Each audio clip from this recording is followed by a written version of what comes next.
Hi everyone, welcome back to GI Live London. Next up we have a panel, the new Battleground for the world's biggest companies.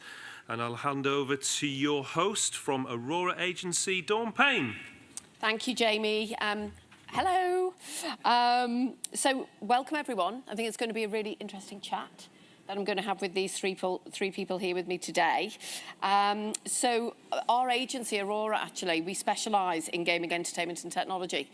So I think this whole kind of debate and conversation is something that is very front of mind for us. For those of you who don't know, most of my career has been in the games industry, so I'm really old, as you can tell.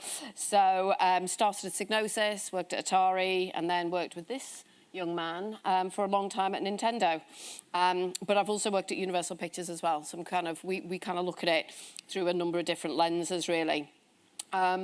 I mean, underpinning our conversation is obviously, you know, this kind of seeming gold rush to collaboration in the game space, which is kind of really interesting to observe. As I'm sure you all well know, massive industry. The stats I was looking at, and Joe, correct me if I'm wrong, I'm going to quote a global stat, 3.2 billion gamers globally. So that in itself is probably part of the reason why the sector is, of course, so lucrative. But is it all bad? What can amazing collaborations look like? And I know that Jane is going to talk about that in particular. In fact, can some of those partnerships and collaborations actually catalyse growth and actually take gaming into different spaces? And what does kind of all of it mean, really? In particularly, again, for the marketer's playbook, you know, what are the kind of tips and tricks, really?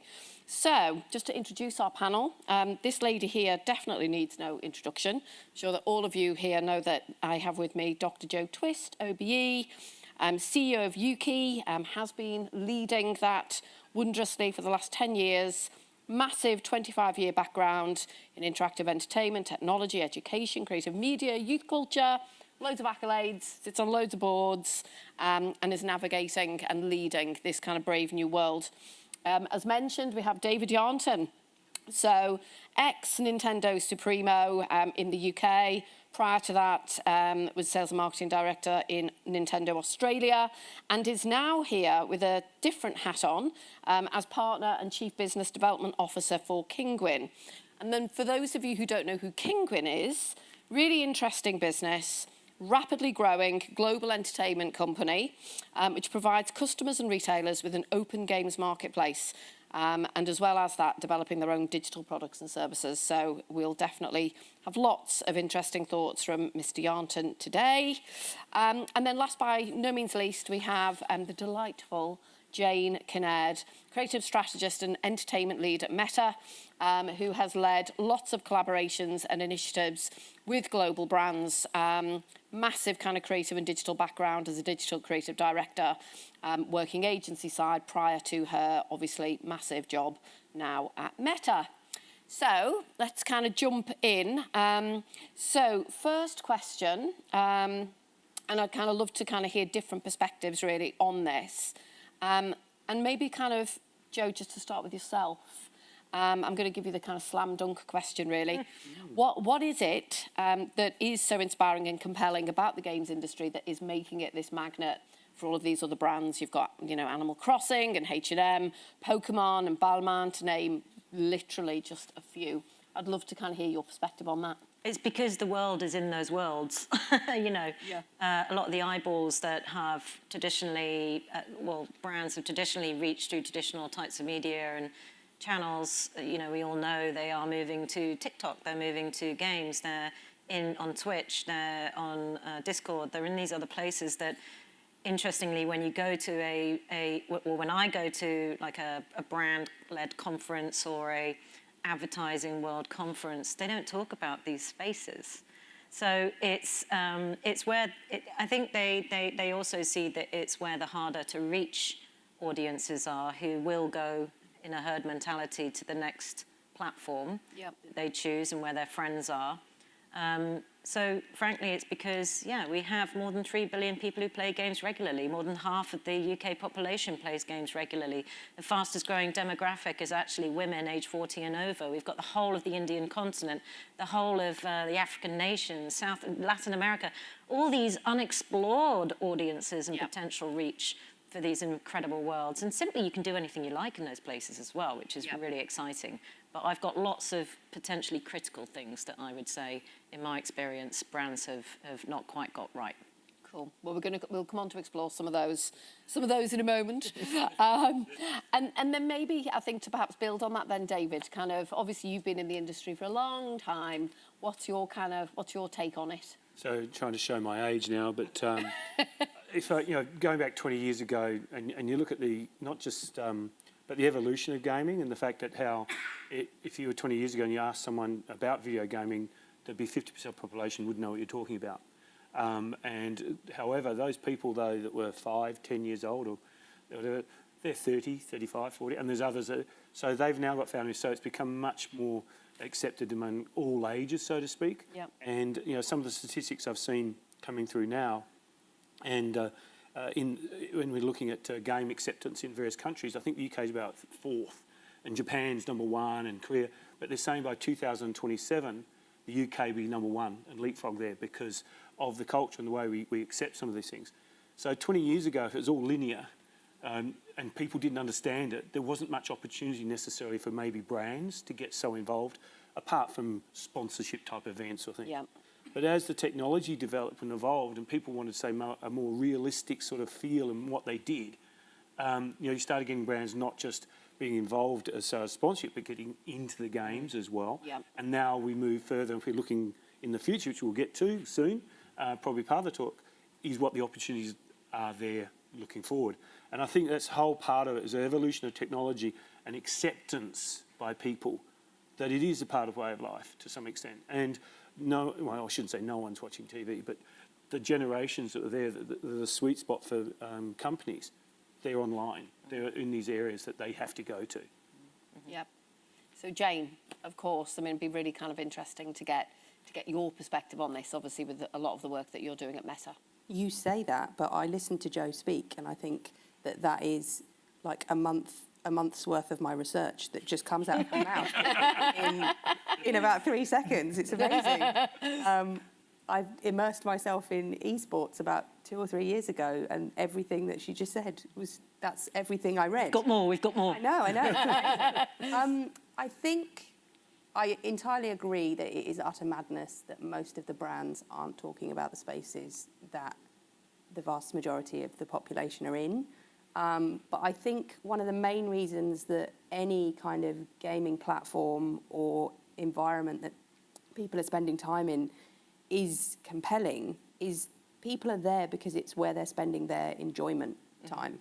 If I go somewhere to enjoy myself, if as a brand I can associate myself with that joy, I'm building affinity and I'm building something far stronger than if I interrupt a TV show that no one's watching, which isn't really useful. But it's not the same. In a game, if you can do it well as a brand and you can partner, you are becoming part of a universe that someone loves to be in, that someone wants to be in, that someone expresses themselves freely in.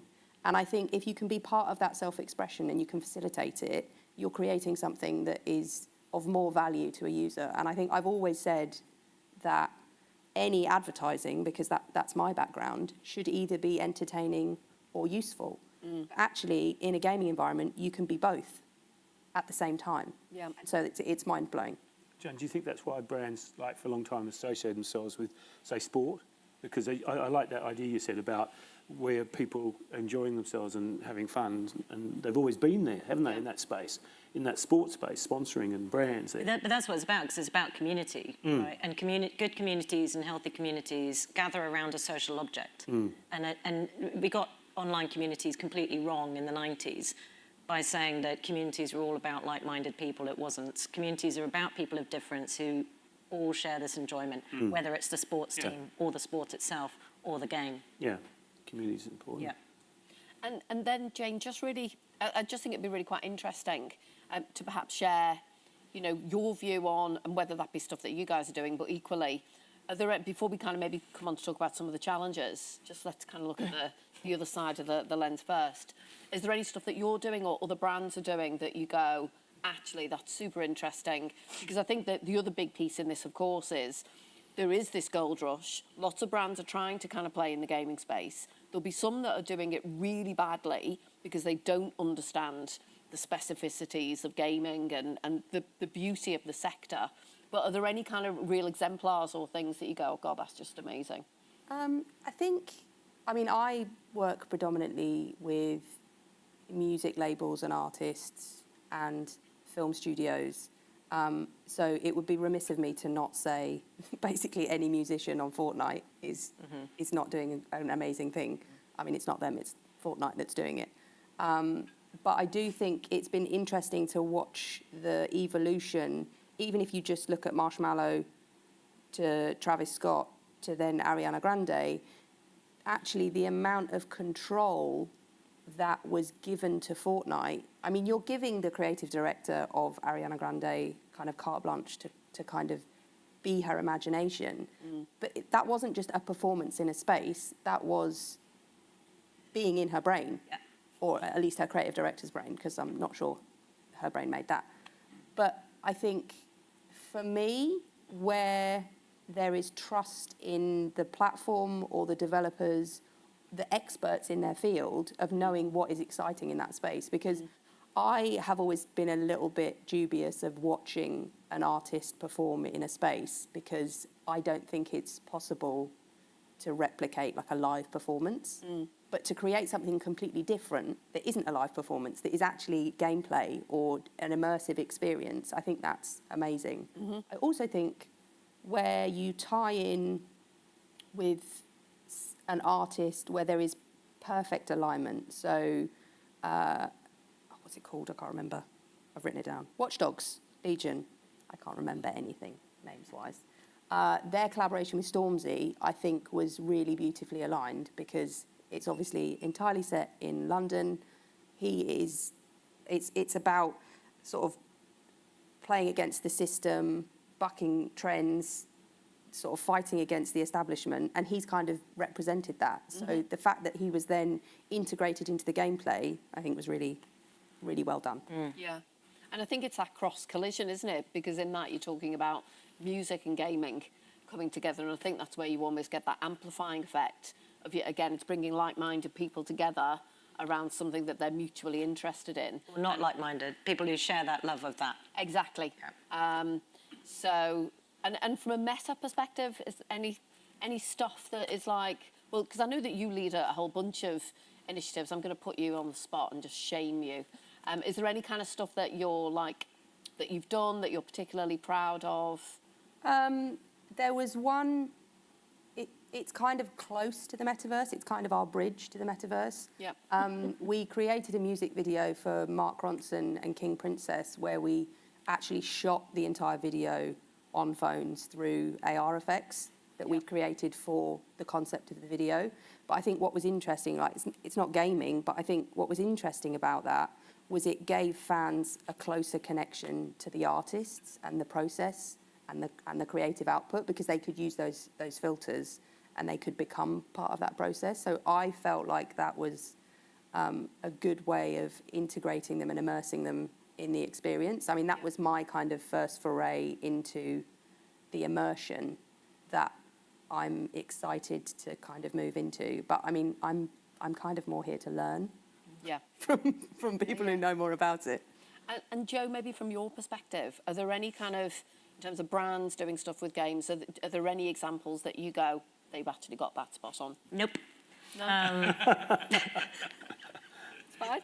I mean, it's not my kind of area of passion. What I can do is kind of look at where, even in the huge, diverse, different experiences and worlds of Roblox, you know, it reminds me of Second Life all over again. I was a really heavy user of Second Life. I was really part of the community. And PlayStation Home was around at the time as well. And I think, you know, there's a lot that we should be learning from how brands got it wrong, because as soon as the brands entered Second Life, they messed it up and no one was interested. Because what they did was they weren't imaginative. They weren't thinking about that kind of Ariana Grande being in her brain, that connection. They were in there for a hit, and they just recreated what's on the high street. It's like, who wants that? I can fly in these worlds. Why can't we just have these incredible experiences that connect to me and say something about the brand that I want to be part of, rather than just plonking down? I think I was a judge for some brand partnership stuff in games last year, and there were a lot better examples. But it's, you know, there were others that were going back to ARGs, if you remember them, alternate reality games, and it's like, oh my God. So it's really interesting, I think, when you're seeing things come round again. And it's actually, I think, really important to have people in your teams who remember that first time round. And so that you're not making the same mistakes. Because I think the problem with brands is, and I love brands, I'm a really big brand fan, but the problem is that it's like a defined campaign that has a beginning and end sometimes. And that's not what Game Worlds or the Metaverse is about. Game Worlds and places that people want to hang out in are about community and about loyalty to that space and what you're doing there. And that's an ongoing thing. That's not a one-hit campaign done. We're out of here now. So, yeah. That's quite an interesting point, though, isn't it, really, of how almost brands can work in that much more kind of persistent, continuous way than the way that brands are often engineered to work, which is exactly that of, here's a 2-week campaign, or here's a, you know, in and out activation. It's about long-term strategic partnerships. It's about the relationship, the connection, and about, you know, we don't say users in the games industry, we say community and players. You know? And David, have you got any thoughts on this? It's just the whole thing with, you know, brands getting in there, and I think Joe sort of says, are anyone doing it right? And I could think of a number of instances where people have done it wrong. And however, I think to some extent they learn, some have learned. And some of the important things, though, is they think they're just like a normal, as you say, campaign short. We want to flog stuff.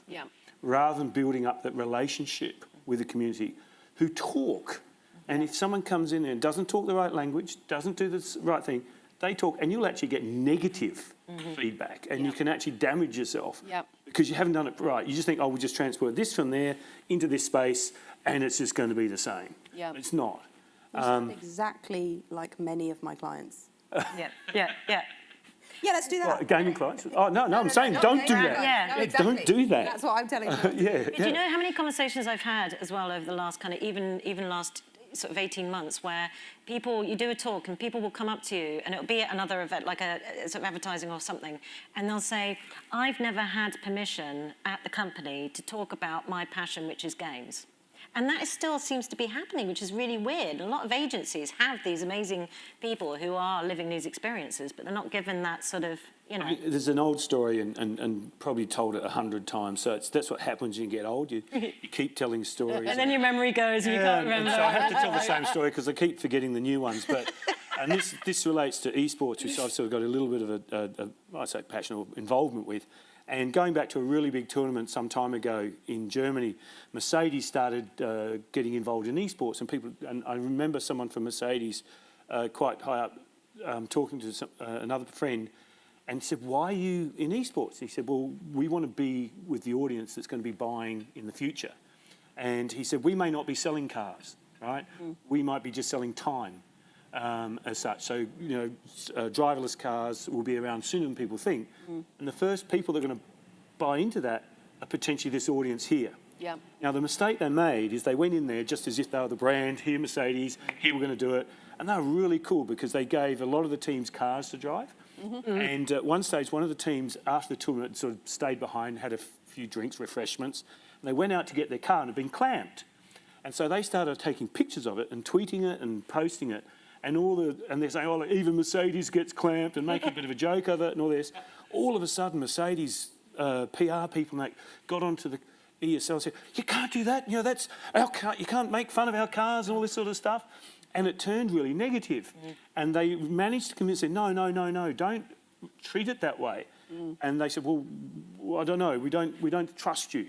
And they said, well, give us this week or whatever. And it slowly turned around that actually communication, the way that the teams engaged with their people, because they knew how to talk to their audience. Yeah. Not Mercedes. These people did, and they were talking to the language they understood. Yeah.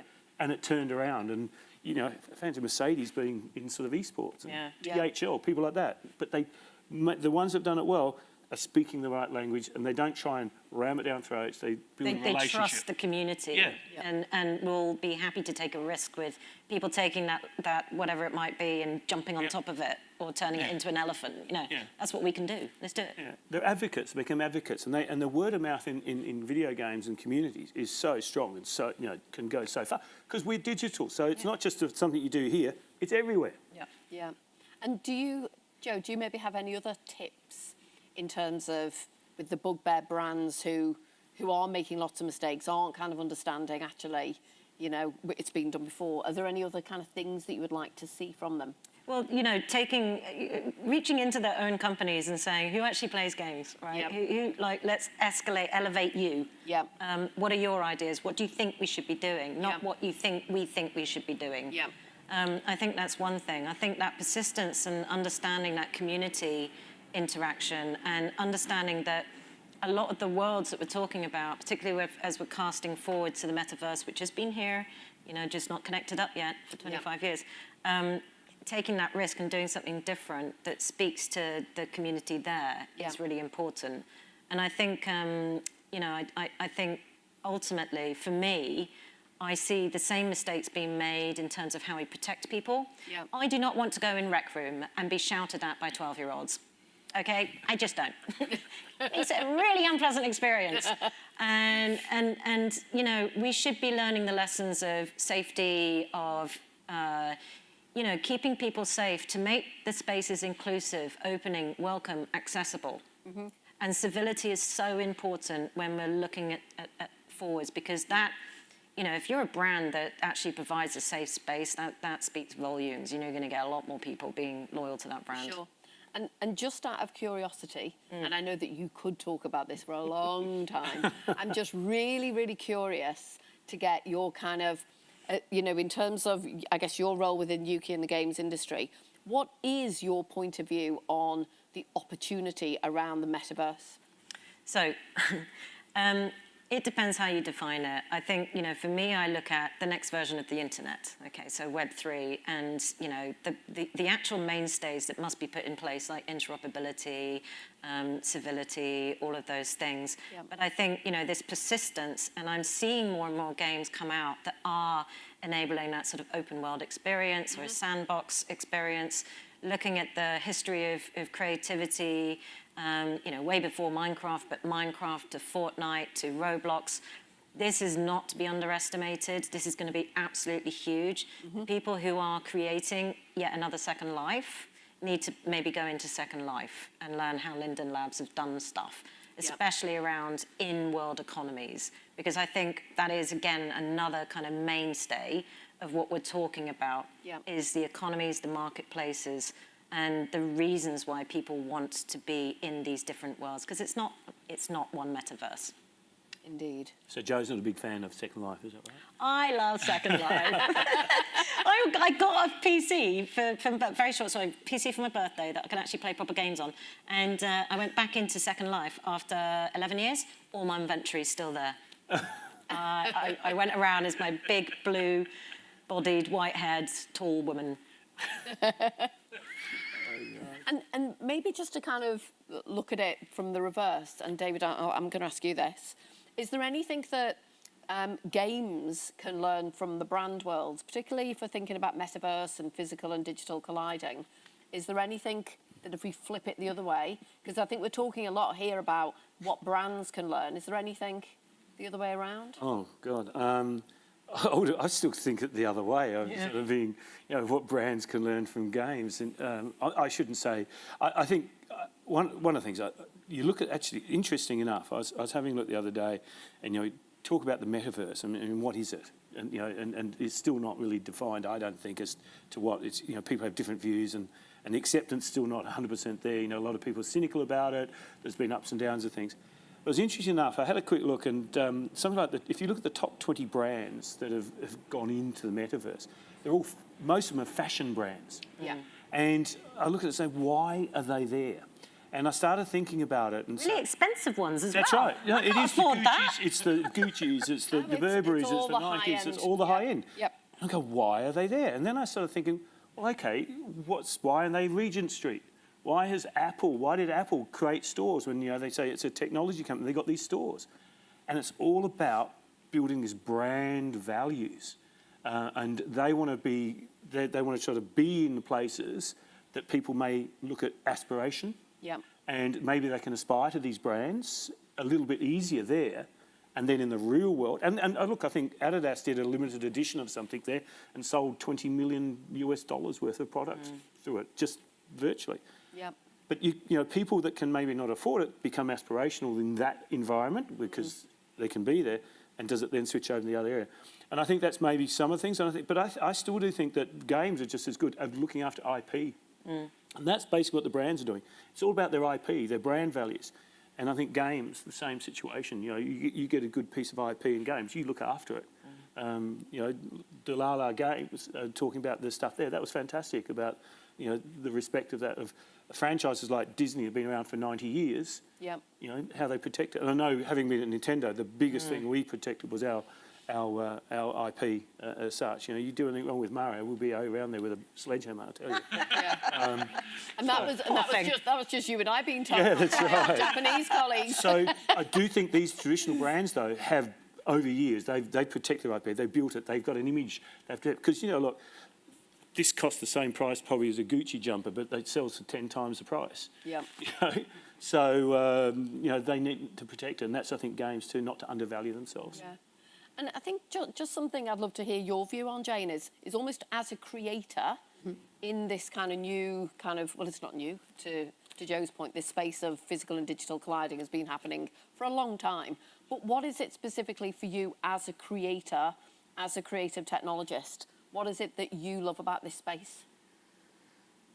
I think the immersion is what I spoke about earlier. I think it is the fact that, and to your point actually, David, I think there's two ways that the luxury fashion brands are in the space, because there's some that are kind of seem to be pricing their skins or their merch to the same level as the physical product, which is mind-boggling to me, because if you're going to pay $6,000 for a handbag, I don't know who would do that myself, but if you're going to pay $6,000 for a handbag in real life, okay, I'm going to use it.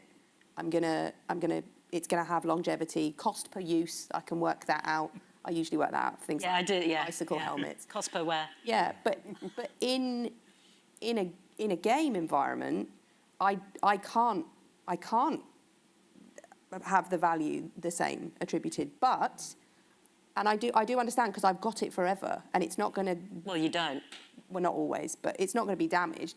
But I do think that it is really smart that if you are Balenciaga in Fortnite and you can give someone a skin for $12 and they're a 12-year-old, but they're going, oh, I've had to pay for that, so it has value and I can aspire to it. Like I know I'm going to save up some of my pocket money so that I can actually buy it. But when they're 24, they are going to spend $600 on a pair of trainers. I really hope they don't. Me too. You know, They will. can I say just one thing? Because I think, so since about 1995, I haven't sort of said the words real and digital or virtual, and I think that's something we have to stop saying, because to that generation of 15-year-olds and 10-year-olds now, it is real. There is no distinction, and that is the future, whether we like it or not. And value, I find is fascinating, this idea of what does have value to you. It's the same way in which you look at art. I watch Fake or Fortune on normal telly, and I'm like, I do not understand how that could be, £4 million. But that value is such a subjective thing and such a changeable thing, and we've got to be careful as not that generation that is the future consumers. Around how we think about it. Do you know what I mean? It is fascinating, I think. I mean, speaking as the parent of a 13-year-old boy, again, the language that we use to describe those experiences and the way they live their life. And even in that articulation of physical and digital, that would be a cringe moment right now as far as my 13-year-old is concerned. Because exactly to your point, they don't distinguish between the two. It's just, that's how they live their life. It's just friendships, it's just brands, it's just value, it's just stuff. Yeah. I think there's opportunity there to some respect, and this is, I don't want to put a plug in for Kinguin, some of the stuff we're working on, but I put a plug in. Yeah, so some of the stuff we're working on of the transferability between worlds and potentially even real life, to the extent that if you did pay $12 for a particular skin, and then you bought another skin, you could trade up and then you do whatever.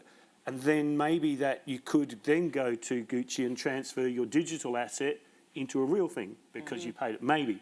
But that whole thing make it a much more open universe, that if you do, and it's not just buying the stuff too, because I mean, I know when I play games, you pay a lot of time, you earn lots of things in there, and you have that time investment that you put into some games, and you go, I can't leave this because all these extra outfits I've earned and done, I want to be able to take them with me and show them off in another game. And that's some of the stuff I think once it's becoming much more open, the opportunities between this brands in the digital world moving out into here and vice versa, it will just make it such an open sort of a great sort of good, I think a good place to muck around and do things. And I do.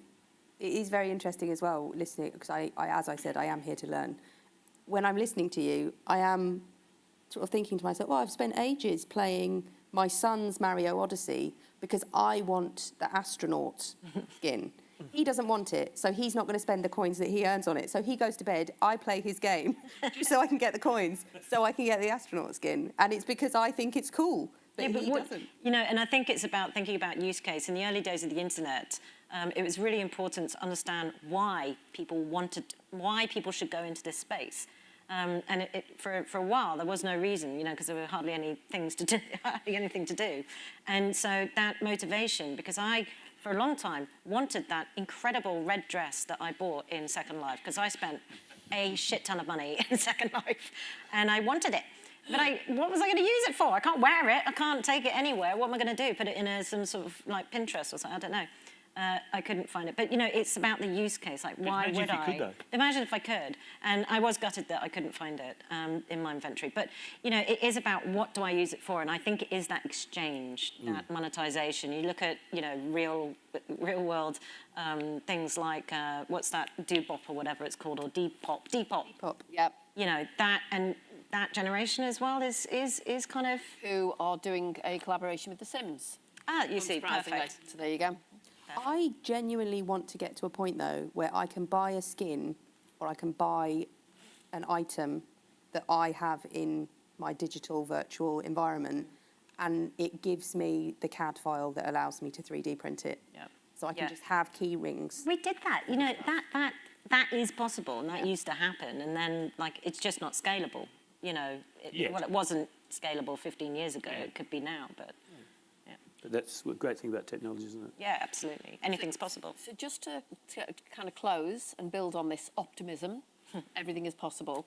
I mean, in terms of kind of metaverse and gaming and kind of creators, what is the thing that you think is most exciting, notwithstanding some of the challenges that we're all aware of? Back to the kind of point about, you know, all the stuff that you talked about, Joe. What is it about the metaverse that does excite you? Lots of things, because I'm a big fan, especially of virtual reality. You know, I love my headsets, and I think for me it's about that. It's about having a different home space. You know, we used to call homepages, and we used to make your home, you know, in virtual worlds.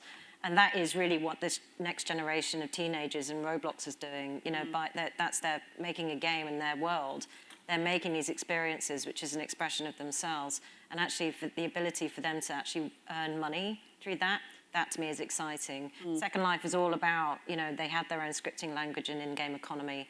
And I interviewed the first millionaire, because I was a journalist at the time, who made, you know, money out of it. And that to me is exciting, harnessing that creativity that generates, you know, innovation and new games. You know, lots of mods in history have become huge games. So to me, it's that creative element. It's not just about the brands being creative. It's about the brands enabling people, players, to be creative. For sure.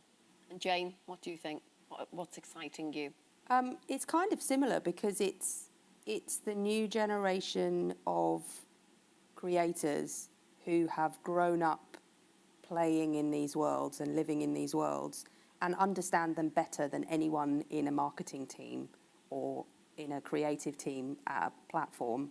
Not maybe some other platforms know them better, but it's the fact that because brands are starting to see the potential and the value, they are going to start to put more score and weight into those creators. And actually that means we're going to end up with experiences that genuinely have value and aren't just a brand going in there and like waving something at someone in a really aggressive way and then running away.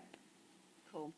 David, just to close. I think it's already sort of happening to some extent where I really love in games like Roblox and Minecraft, etc., where the community are creating their own sort of world. But what I really look forward to is maybe that being democratised a lot more and transferability between these worlds, which will just open things up even further. But because that really gives the community much, that's what I think it's a great thing about it, that people can make their own things, do their own things, but they're not necessarily given the unlimited opportunity to be able to expand those at the moment. They're restricted. Brilliant. Well, I think we are up on our time, so hopefully everyone's enjoyed a really kind of different perspectives. I'm super excited about this kind of...